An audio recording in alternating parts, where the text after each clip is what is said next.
Ante todo, muy buenas noches. Quisiera comenzar expresando mi agradecimiento, por haberme invitado aquí a la CADE, en momentos en donde, en términos muy personales, creo yo que hay ciertas cosas que pasan en el país, pero sobre las cuales tenemos poca información, muy difusa, y en algunos casos estamos incomunicados. Yo pienso que una parte importante de los problemas que tenemos como país tiene que ver con la incomunicación. Se establecen, por ejemplo, presunciones, se establecen, por ejemplo, proyecciones, pero a veces sin tener la información necesaria. Y yo creo que, como en la economía nos enseñan en los primeros años de facultad, cuando hay asimetría de información, el resultado definitivamente es una alta probabilidad de que las decisiones que se tomen son bastante ineficientes por el tema de asimetría de información.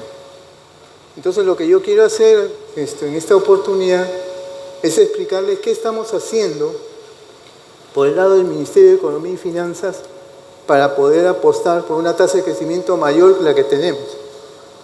Una proyección, bastante razonable para este año, que estemos creciendo al 3% aproximadamente. Eso va a depender de varios hechos que todavía vienen ocurriendo. Pero el punto de por medio es, ¿qué necesitamos hacer para crecer a tasas más altas?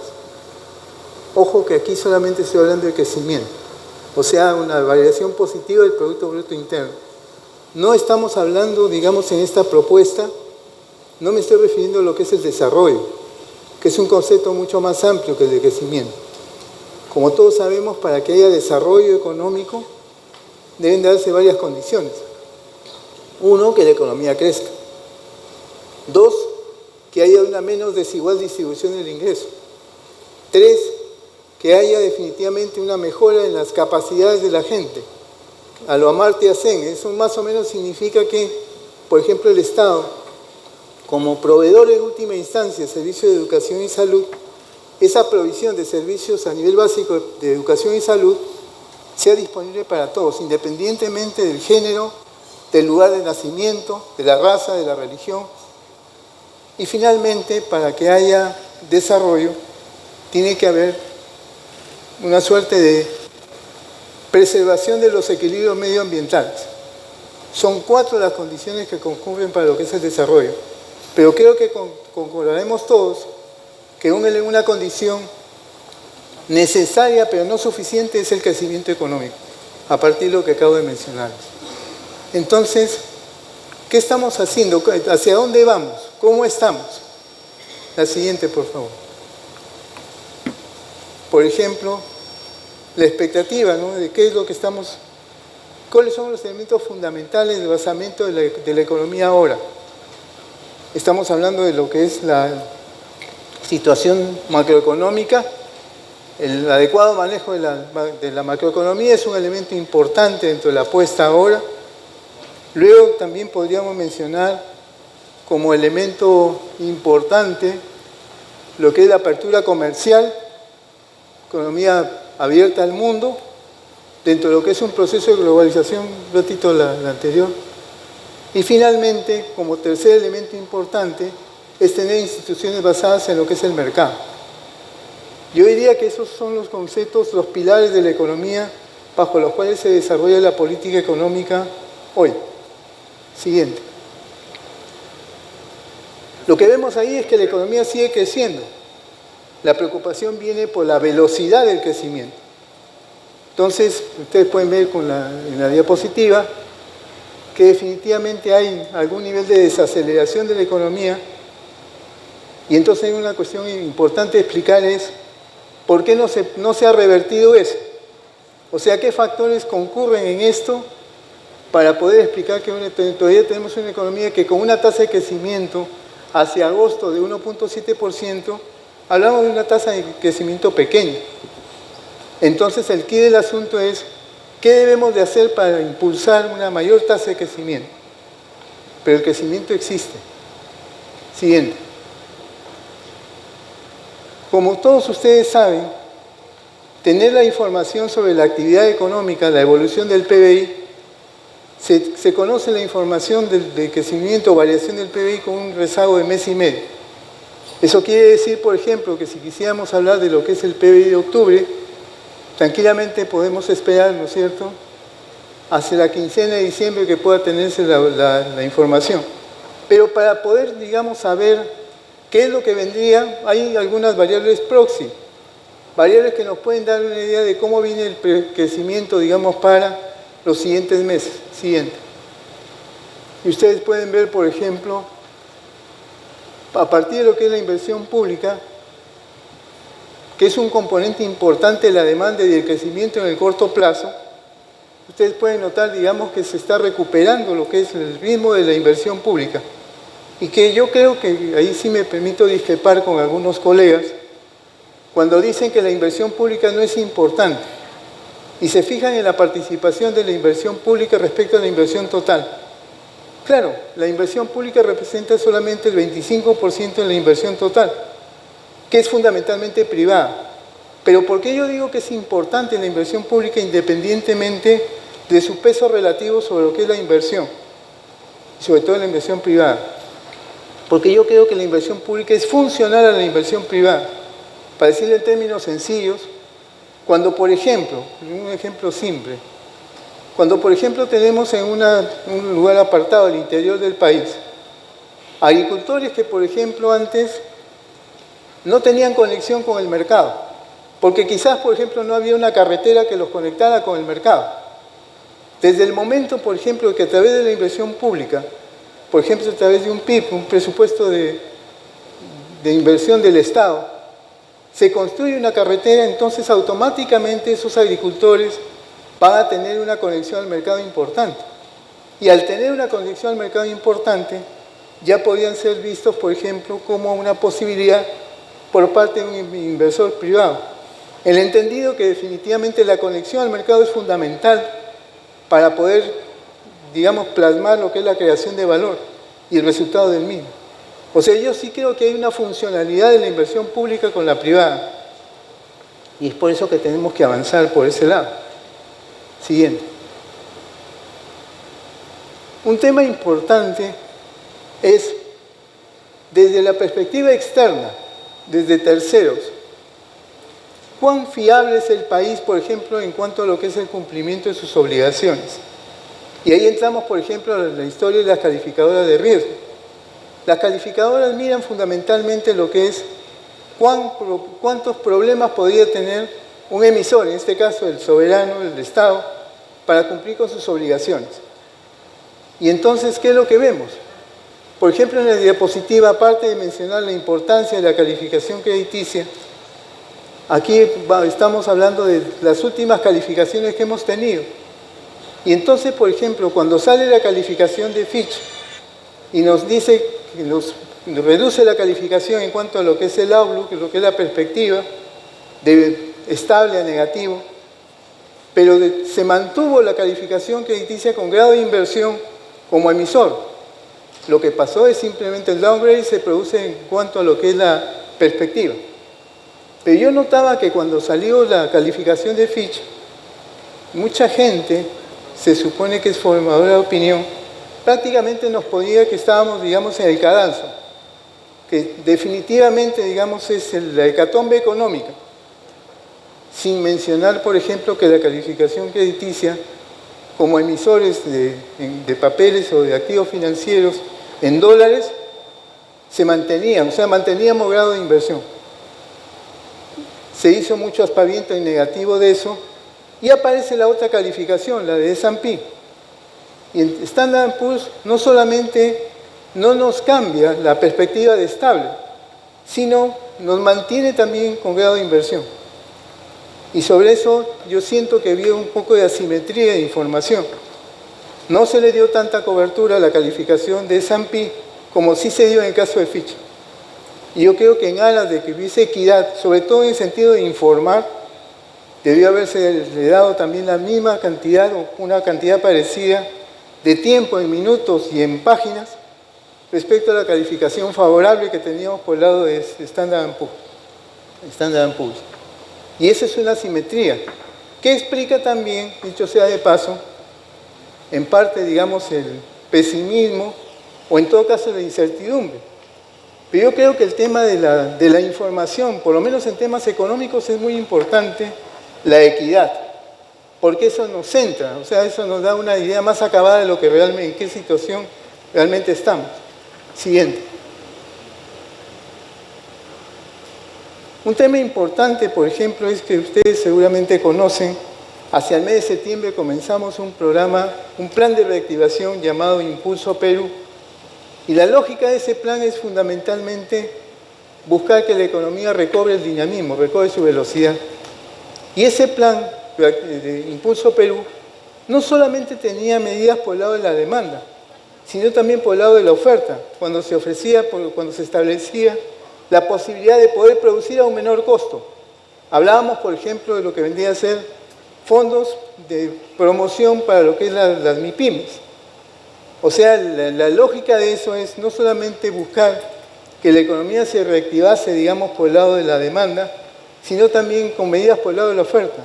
Justamente porque lo que queríamos impedir es que se contrarreste en términos importantes lo que estaba haciendo el Banco Central, por el lado efectivamente de estabilizar la demanda para que de esa forma no hubiesen presiones al alza en los precios. El otro punto importante, por ejemplo, es que cualquier programa de reactivación económica tiene un costo.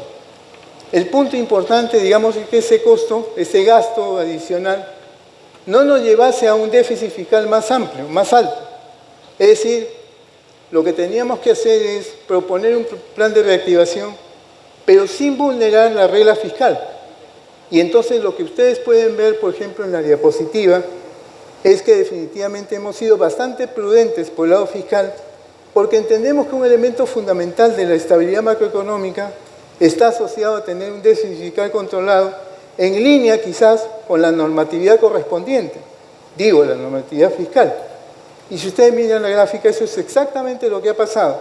Es más, teníamos espacio fiscal para poder incrementar más gasto, pero no se hizo, porque uno, insisto una vez más, un elemento fundamental es la prudencia fiscal.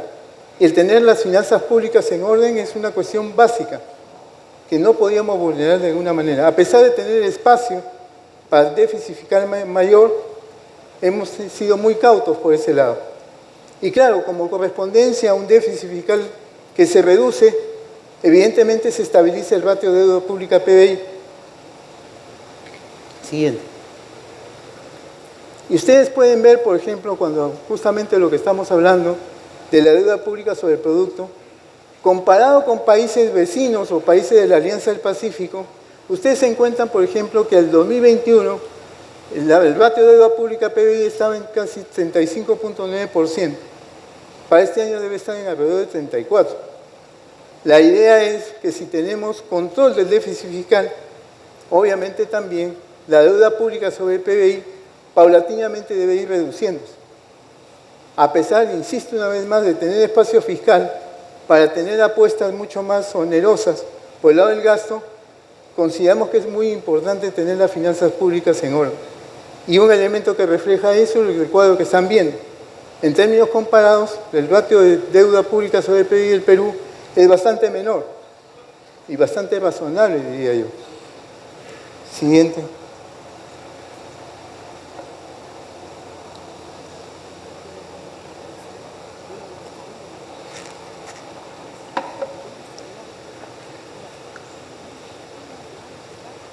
Un elemento importante también es cómo estamos respecto al resto. Y si ustedes se fijan en la diapositiva, por ejemplo, cuando hablamos de la dinámica del PBI proyectada, encontramos, digamos, que la posición del país está entre los primeros lugares en cuanto a lo que es la proyección del crecimiento. Véanlo en comparativo, digamos, en el lado izquierdo, y véanlo quizás con países que forman parte de la Alianza del Pacífico, y se van a dar cuenta que las perspectivas de crecimiento son mucho mayores que nuestros vecinos. O en todo caso, con los países con los cuales estamos en la Alianza del Pacífico. Y es un elemento importante porque uno podría ponerse a pensar, si todos los países sufrieron los embates del COVID-19, la pandemia del COVID-19, entonces evidentemente hay una afectación para todos.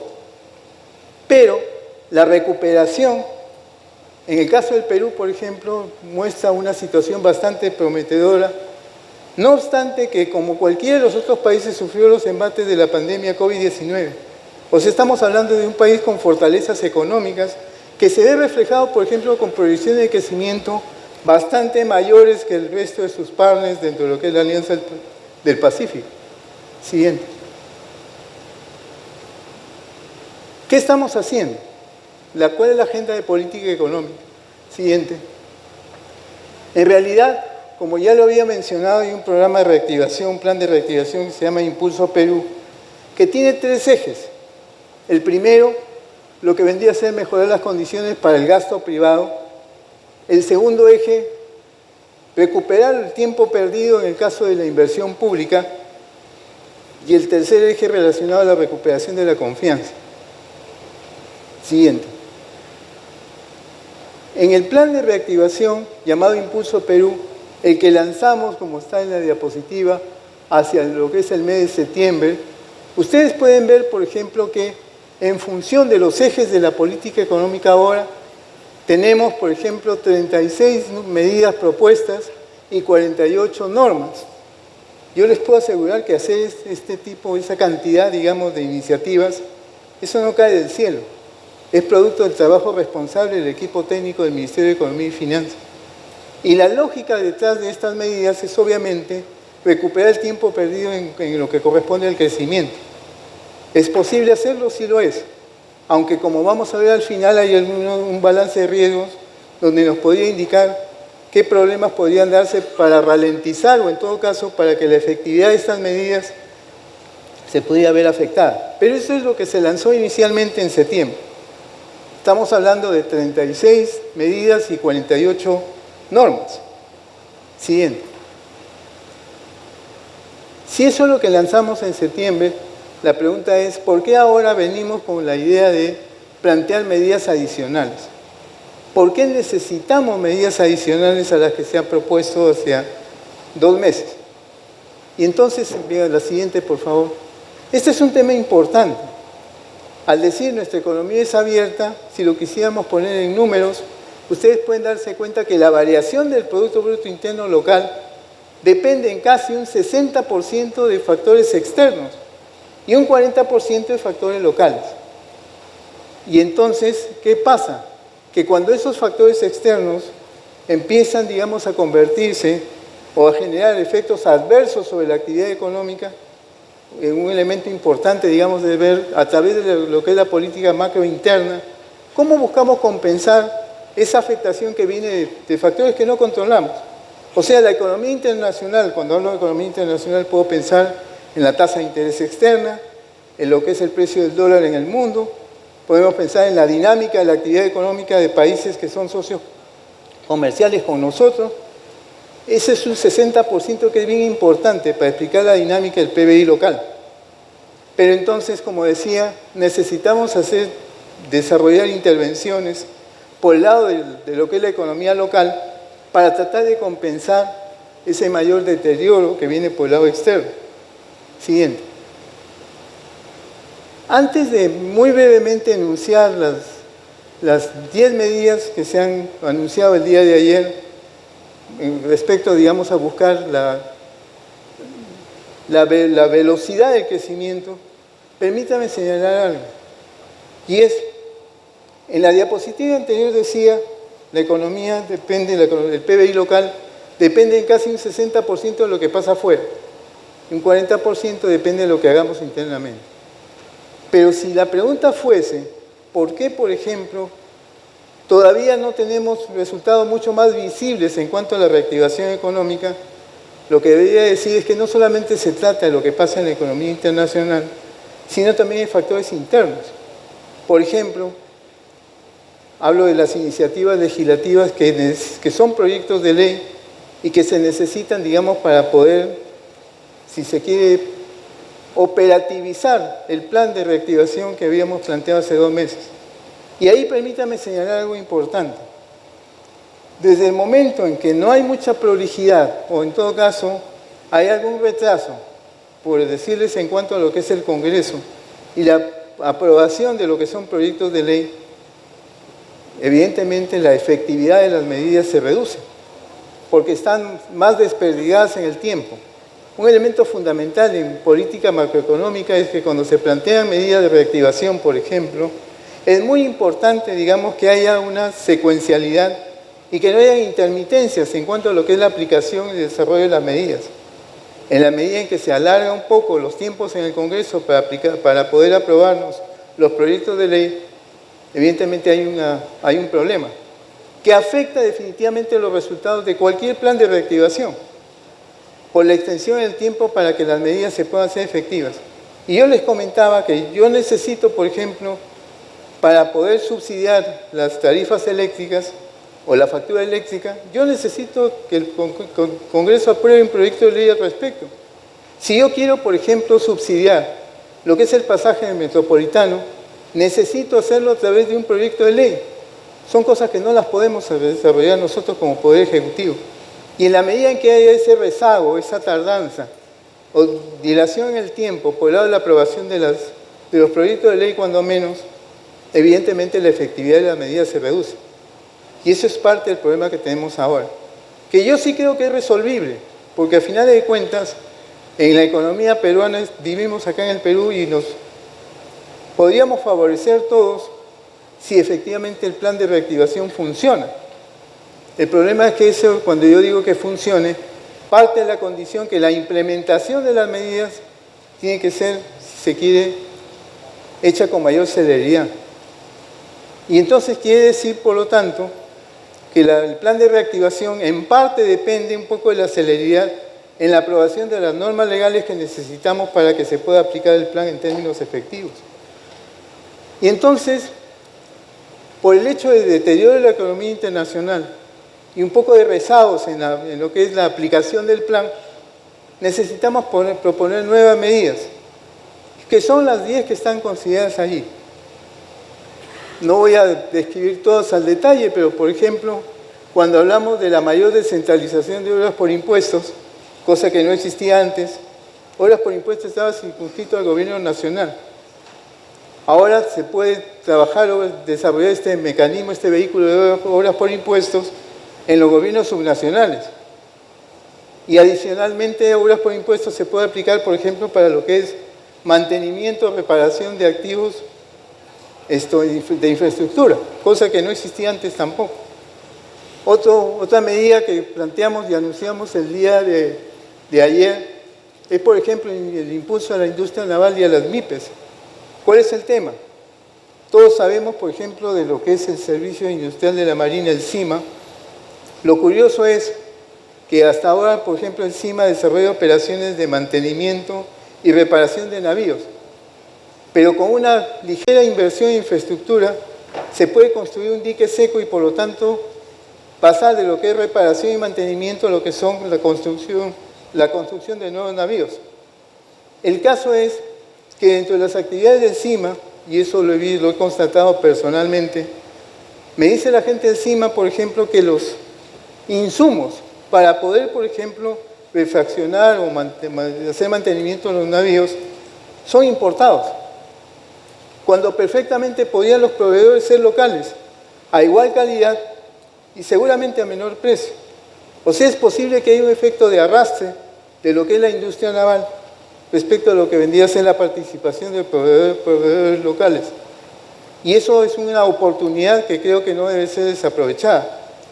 De igual manera, por ejemplo, se plantea medidas, por ejemplo, en el primer caso, hablamos de lo que es establecer medidas extraordinarias para la promoción y avance de la inversión privada por 3 años. El tema es lo que se puede conocer en la jerga como un fast track, es decir, aligerar licencias, aligerar tiempos para emisión de permisos, específicamente para que sea más fácil invertir. ¿Es posible hacerlo? Sí, sí lo es. Luego, por ejemplo, dentro de las medidas planteadas, por decirles, podríamos citar, por ejemplo, la modificación del régimen de recuperación anticipada del IGB, el cual da liquidez a las firmas. Y obviamente, tener más liquidez evita incurrir en un costo financiero, por ejemplo, si se recurriese a un crédito del sistema, un crédito, por ejemplo, de los bancos. Se puede, digamos, ahorrar costos por el lado de las firmas si tenemos esa devolución anticipada de lo que es el IGB. Es un asunto de provisión de liquidez, vamos a decirlo de esa manera. En suma, hay varias iniciativas planteadas, pero como les digo, a mí en lo personal me hubiese gustado, por ejemplo, que hubiese una mayor difusión de ellas. Lamentablemente no es así. Revisaba los periódicos el día de hoy para ver, por ejemplo, algún comentario en relación a las medidas propuestas y de verdad me sorprende que, por ejemplo, en periódicos especializados, la información, digamos, sobre las medidas es cero, como si no se hubiese planteado nada. Y lo único que sale, por ejemplo, en un medio especializado en los temas de economía es, por ejemplo, mis expresiones en relación, por ejemplo, a lo que es la tercerización laboral, o mis expresiones en relación, por ejemplo, a la revisión a la baja de las previsiones de crecimiento. Yo no puedo obviar definitivamente si el modelo me origina números que no eran los originales y que estaban por debajo de esos números originales. Yo no puedo falsear la realidad. Para mí 1000 veces, y es un tema más, yo diría, de tipo profesional, uno tiene que mencionar los números tal como salen. Yo no puedo, digamos, maquillar los resultados. Y yo creo que se gana mucho en credibilidad cuando obviamente, si la economía internacional empieza a tener más dificultades y si adicionalmente, por ejemplo, la aprobación o la implementación del plan de reactivación se demora, yo no puedo seguir pues con las mismas tasas de crecimiento proyectadas. Es obvio que tiene que haber una revisión a la baja. Los números no me gustan, pese a la realidad, pero también plantean un reto justamente, digamos, para poder elevar la performance de la actividad económica. Y en ese sentido también debo de precisar que yo he recibido del presidente de la República la total autonomía para poder decidir las cosas en economía. Y entonces en ese tema, por ejemplo, si ustedes vieron cuando yo a las pocas semanas que comencé en el ministerio, una de las cosas donde yo puse énfasis es en el tema de las competencias del MEF no se discuten, no están sujetos a discusión. Las competencias del MEF se respetan. Y lo dije eso porque había algunas iniciativas que provenían de algunos ministros sectoriales. Y aquí las cosas tienen que ser claras. O sea, no puede haber una suerte de cogobierno en lo que es la política económica, por lo menos no al interior del Poder Ejecutivo. Sí, ciertamente las iniciativas se discuten en el Consejo, se informa al presidente, pero la decisión del Ministerio de Economía y Finanzas la toma el ministro de Estado. Y obviamente se asume la responsabilidad, que duda cabe. Esa suerte de ordenamiento me parece que era vital, porque yo veía con alguna preocupación, seguramente con buena intención, de algunos ministros sectoriales, digamos, que querían poner una agenda de temas, pero agenda de temas económicos, y eso no es permisible, por lo menos no desde mi perspectiva.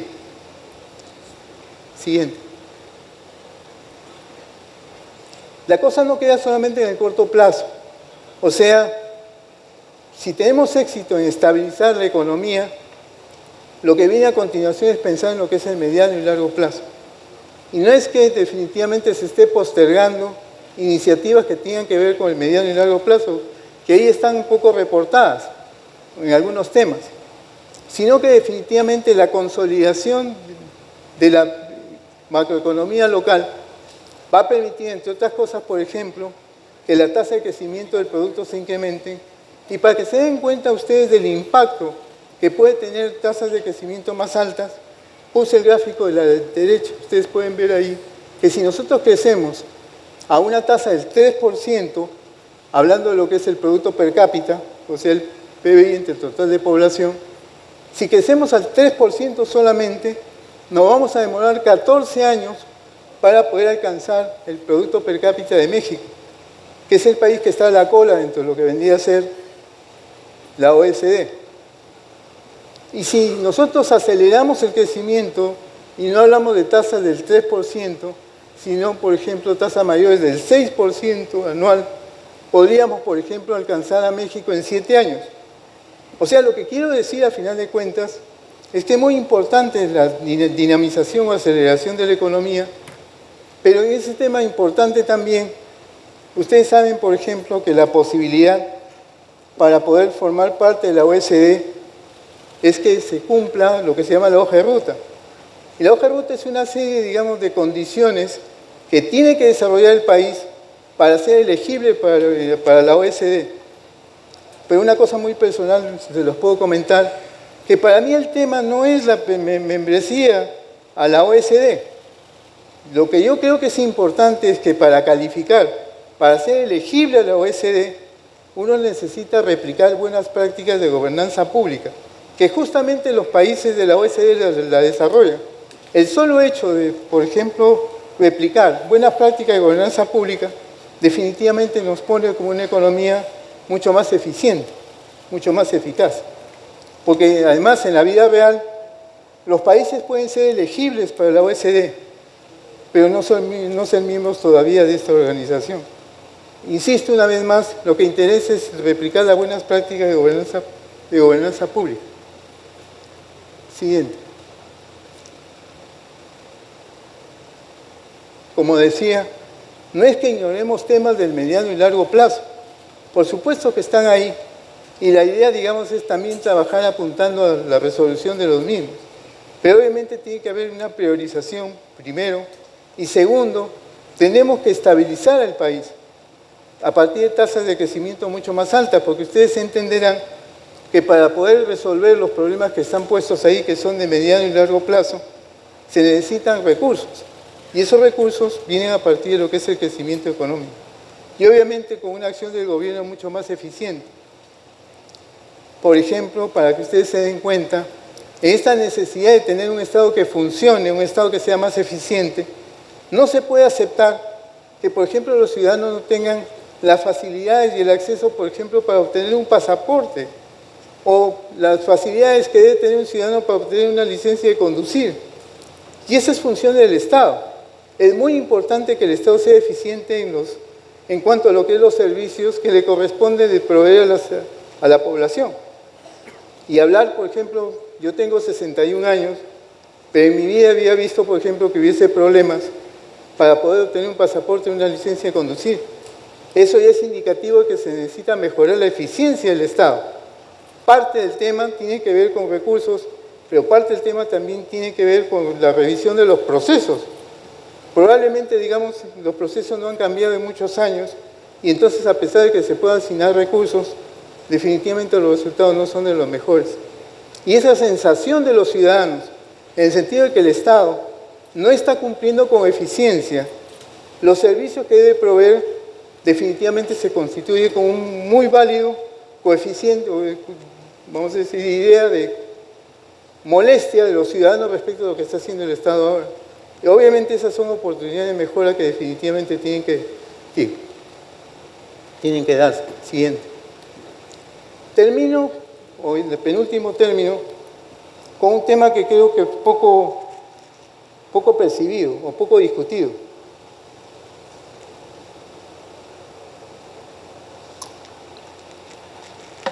¿Y cuál es ese tema? Lo que es el producto potencial. A ver, para explicarlo en términos sencillos.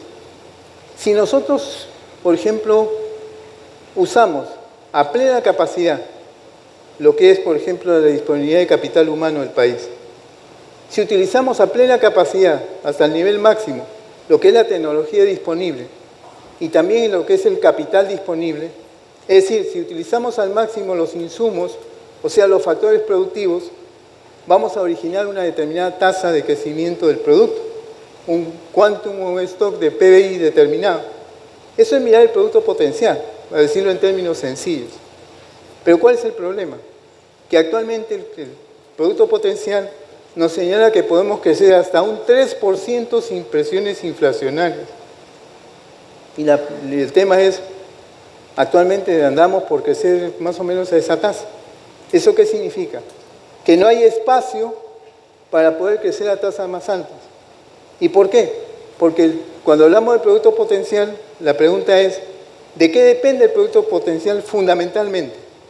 No nos metamos a la parte de los modelos, por ejemplo, el modelo CES, el modelo, por ejemplo, de Solow. O sea, entremos a la parte más sencilla.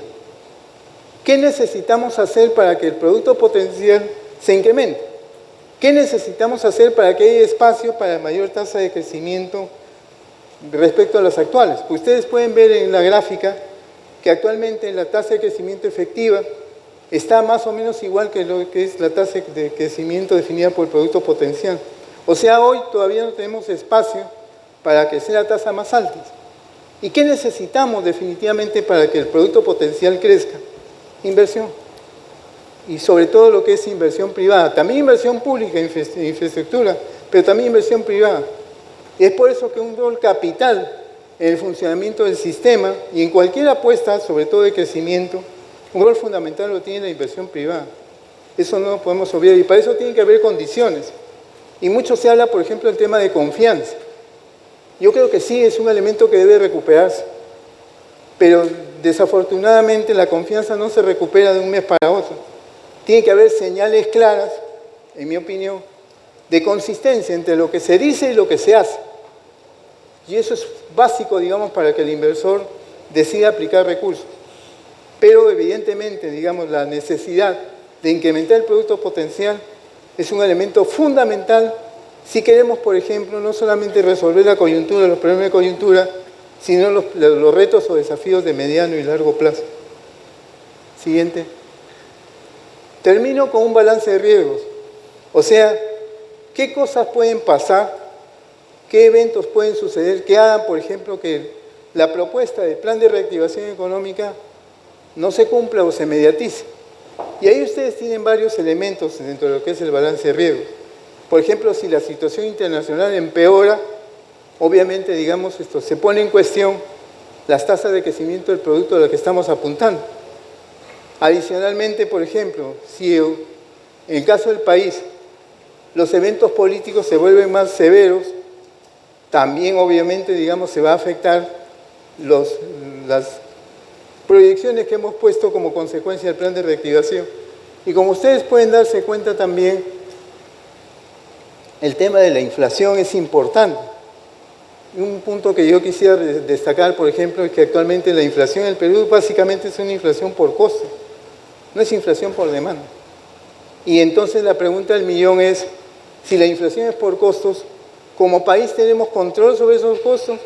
Por ejemplo, el precio internacional de la soya, del maíz, del trigo, del petróleo inclusive. Ahora que tanto se ha discutido sobre el tema de Petroperú y el Fondo de Estabilización de Precios de Combustibles. Nosotros no controlamos el precio internacional del crudo. ¿Y eso qué significa? Que si no controlamos esa variable, los efectos que tenemos sobre el Fondo de Estabilización de Precios de Combustibles, esos efectos, por ejemplo, van a implicar en el promedio una mayor necesidad de recursos. Porque la lógica del Fondo de Estabilización de Precios de Combustibles no es revertir la tendencia en cuanto a lo que vendría a ser el precio de los combustibles a nivel interno. Es solamente un colchón de amortiguamiento. Es decir, los precios internacionales del crudo aumentan y la idea del Fondo de Estabilización es básicamente suavizar, moderar los incrementos en cuanto a los precios de combustibles internos. No es un subsidio, como se piensa en algunos. Entonces, ese tipo de mecanismos deben de ser preservados porque permite moderar la volatilidad que viene de variables externas. Pero vuelvo a decir una vez más, el tema de la inflación, el precio de los combustibles es un elemento importante en la canasta sobre la cual se mide el IPC. Aquí el punto de por medio es, ¿por qué la inflación se constituye como un riesgo? Porque todos sabemos que si la tasa de inflación no está bajo control y se tiende al alza, los salarios reales caen. Y la caída de los salarios reales hace que se afecte en negativo la masa salarial y consecuentemente lo que es el consumo privado, que explica casi el 66% de la demanda en el país. Y ustedes saben que si el consumo privado con ese peso no se recupera, difícilmente podemos pensar en recuperación del producto en el corto plazo. Finalmente, lo que quiero decir es, si podemos discrepar en cuanto a lo que son las medidas o la eficacia, pero yo creo que definitivamente, por lo menos en términos personales, pienso que el hecho de que pensemos de manera diferente no nos convierte en enemigos. Necesitamos como país, definitivamente, a pesar de las diferencias, tener una sola idea en cuanto a la necesidad de reactivación. Porque a final de cuentas, nosotros vivimos, ustedes hacen empresas en el Perú, nosotros trabajamos en el Perú, y lo fundamental es que haya concordancia entre todos para poder sacar el país adelante. Y esa concordancia me parece que es fundamental, sobre todo en momentos como los que estamos viviendo. Que solamente quería mandar ese mensaje porque al final veo con mucha recurrencia que pensamos diferentes. Hay muchos casos en los cuales pensamos cosas en las cuales los peruanos pensamos diferentes, pero algunos los toman como si fuésemos enemigos. Y yo creo que si superamos eso, si finalmente reconocemos que con el esfuerzo de todos podemos sacar el país adelante, creo que la oportunidad está dada. Todo va a depender de nosotros mismos. Gracias por la atención.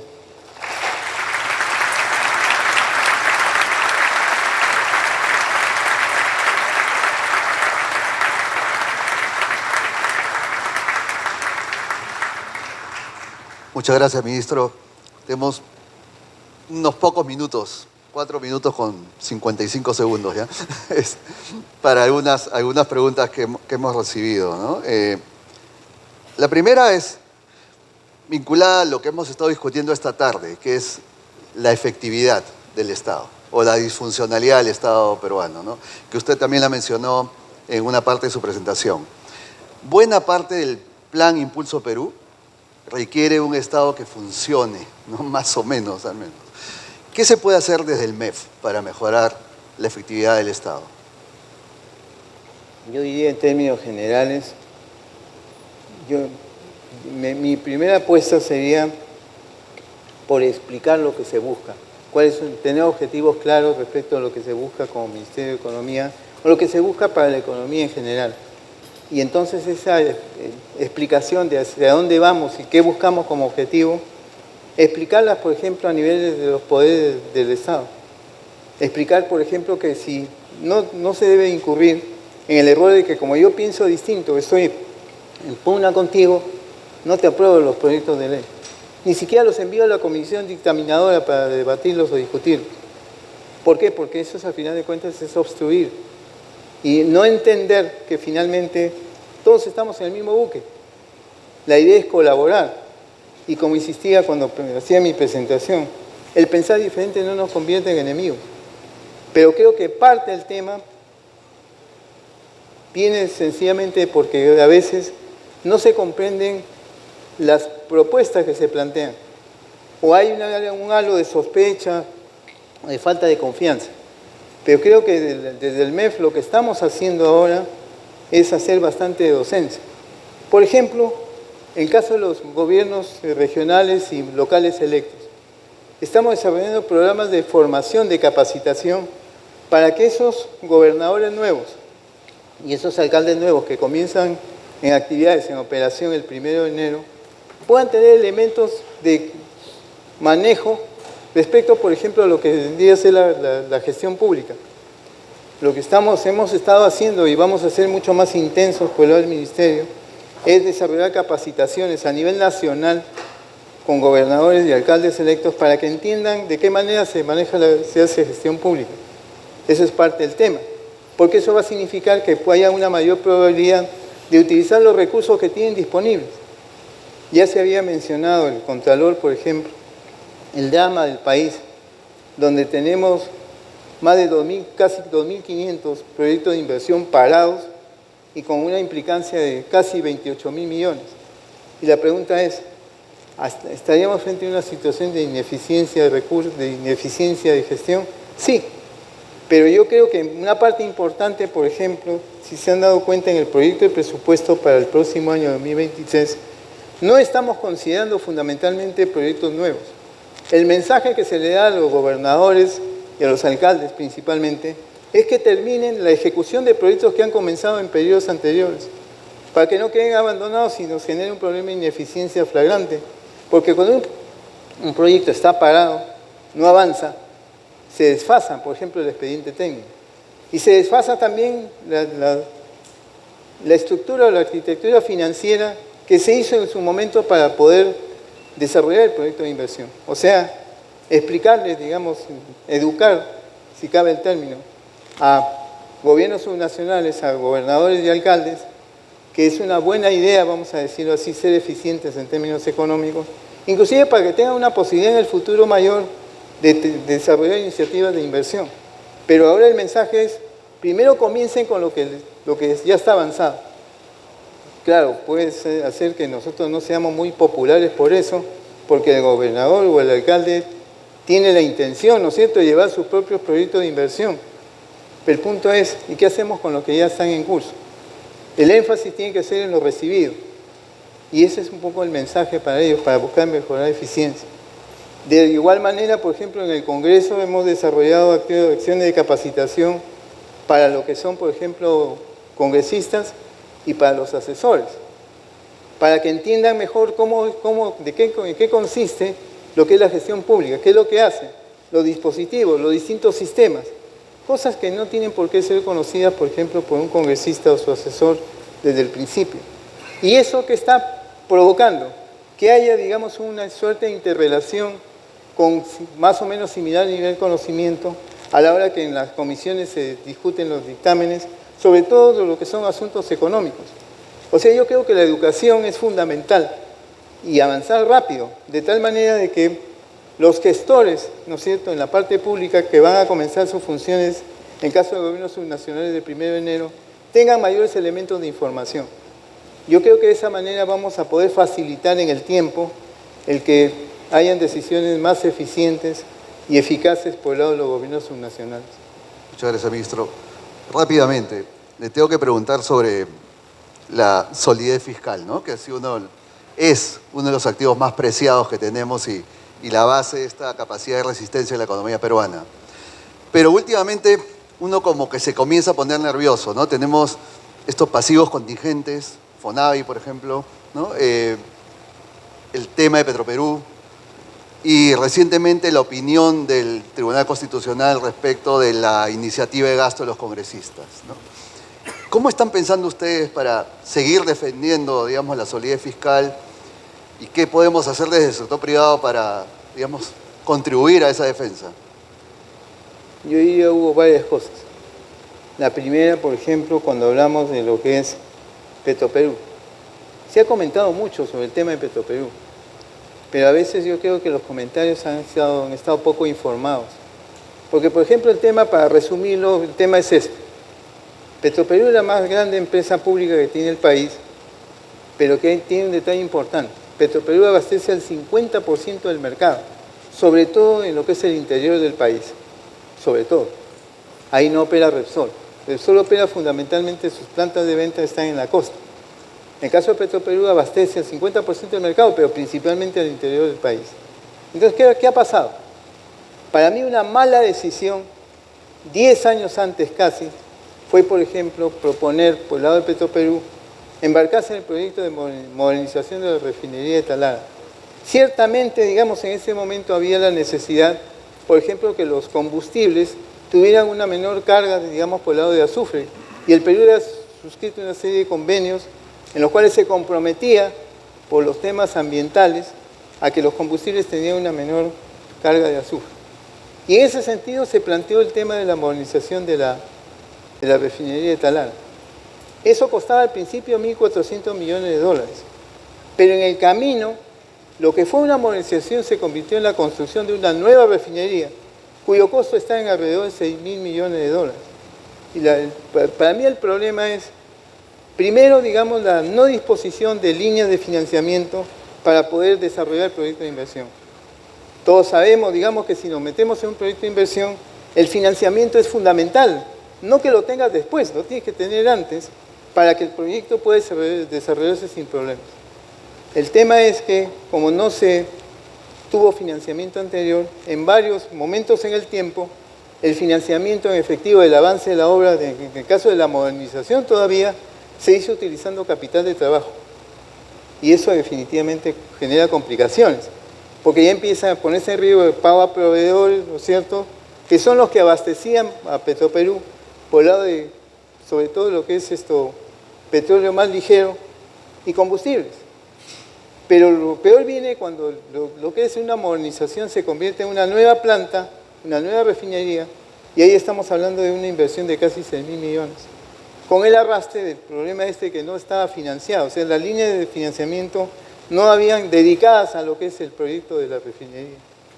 Se llega el momento en el cual empiezan a haber problemas con el pago con acreedores. Y entonces empiezan los conatos de desabastecimiento. ¿Cuál es el problema de Petro? Que el ratio de endeudamiento respecto a capital estaba ya en ciertos topes establecidos contractualmente con algunos acreedores de la firma, de Petro. Entonces, al estar esos ratios de endeudamiento sobre capital al tope, no podía endeudarse más Petroperú. ¿Cuál era el camino? El único camino que quedaba, aplicar recursos para capitalizar a la empresa. Porque de esa manera, digamos, como que podía ya obtener líneas de crédito futuro. Pero el punto es que esa capitalización que se hizo a Petroperú no se ha hecho sin condiciones. Por supuesto que se han establecido condiciones que van desde informes periódicos mensuales sobre variables económicas financieras de la empresa, y no solamente sobre variables económico-financieras, sino también por el lado, por ejemplo, de la parte operativa. Y en adición, como lo he mencionado en público también, nos interesa, digamos, de definir cuán sostenible es Petroperú en el futuro. Y para eso con la CAF estamos cerrando una contribución no reembolsable para poder hacer un estudio a profundidad respecto, digamos, a lo que es el sostenimiento de, en este caso, de Petroperú. Por supuesto, la empresa señala que va a hacer un estudio también ellos para poder definir las condiciones de sostenibilidad futuro. Pero ese es un estudio de parte. Como ustedes saben, el ministro de Economía, junto con la ministra de Energía y Minas, y los viceministros, por ejemplo, de Hidrocarburos y el viceministro de Hacienda, formamos parte de la Junta de Accionistas de Petroperú. Entonces el tema es, se inyecta capital, ¿no es cierto?, a la empresa, temporalmente, ¿para qué? Para que pueda alcanzar una sostenibilidad financiera básica, pero contra algunos que dicen que esa plata es irrecuperable, la respuesta es no. Puede ser perfectamente posible que una empresa Petroperú, ya debidamente repotenciada, con una idea clara, a partir de un proceso cierto de estudio sobre las posibilidades de la firma, si la empresa, como es lo que esperamos, pueda alcanzar, digamos, su sostenibilidad financiera, esos recursos que en este caso se aportó al capital pueden ser definitivamente recuperados, paulatinamente pero recuperados. Frente también a las críticas al respecto, yo veía con asombro, decían vamos a decir, esos 4.000 millones de soles que se inyectó, por ejemplo, a Petroperú, podía haber servido para construir tantas escuelas, tantos hospitales, atender lo que es la nutrición infantil. Pero en economía siempre existe lo que se llama el costo de oportunidad, que es resultado de la escasez. Yo lo que decía frente a la gente que me decía eso, ¿y qué hacía? Dejaba que quiebre Petroperú. Si quiebra Petroperú, lo que iba a pasar inmediatamente es que la mitad del mercado nacional quedaba desabastecido. Porque ustedes han visto, por ejemplo, en Iquitos, en Pucallpa, tienen ahí los tanques de almacenamiento de Petroperú. O sea, la cobertura de Petroperú es 50% del mercado, sí, pero principalmente en el interior del país. La quiebra de la empresa hubiese significado un desabastecimiento completo, la subida natural de los precios de los combustibles, generando un impulso a la inflación. Y no solamente eso, sino a nivel de las empresas que, por ejemplo, utilizan calderas que necesitan combustible, el precio de esos combustibles iba a volar por los aires. Y entonces la complicación era mucho más severa. Y yo diría también, un poco por la experiencia en gestión pública, que la peor decisión es la que no se toma. Había que tomar decisiones en ese momento. Y como digo una vez más, no son decisiones impensadas. Por supuesto, digamos que uno vio pros y contras, o un análisis costo-beneficio, y claramente implicaba, digamos, que no había mucha alternativa más que poder capitalizar la firma. Pero insisto, uno como accionista, en el futuro, con una empresa ya estabilizada, puede perfectamente recuperar esos recursos aportados. No sería la primera vez que se hace, dicho sea de paso. Y sí, en lo personal, debo de confesarles a todos, sí me fastidió que algunas personas, por ejemplo, que estaban en la silla donde estoy ahora, criticaban la refinería. Y la pregunta que yo me hacía es, cuando esas personas estuvieron de ministro de Economía, en plena construcción de la refinería, ¿qué decía? Y yo traté de hacer, digamos, una suerte de investigación, a ver si había alguna declaración, alguna cosita, ¿no es cierto?, criticando lo que ellos estaban viendo. Y la respuesta es nada. Y eso definitivamente no le hace bien a la estabilidad económica del país. Se critica por criticar, a veces sin poco conocimiento, o cuando en su momento estas personas tuvieron a su cargo, digamos, este tema, no hicieron absolutamente nada. Y cuando tú no dices nada respecto a algo que piensas que no es adecuado, creo que como que la autoridad para criticar, ¿no es cierto?, en lo que está pasando ahora, como que es un poquito complicada, ¿no? Igual, el presidente saliente de Petroperú renuncia en medio de todo esto, pero si recordamos un poquito, a quien se le ocurrió la idea, quien era presidente de la empresa en el año 2013, cuando comienza esa historia, es el mismo señor que renunció, ¿no es cierto?, a la presidencia de Petroperú, cuando las cosas se ponían candentes. Y eso también es algo que en lo personal a mí me molesta, porque hay una cosa en la que yo creo que es en la deontología profesional. Uno tiene que ser consistente con lo que haces y asumir tus responsabilidades también. Pero cuando se evade esa responsabilidad en un momento, como que genera algo de incomodidad. Y posiblemente yo al hablar claro me genero algunos problemas, pero es lo que pienso. Gracias, ministro.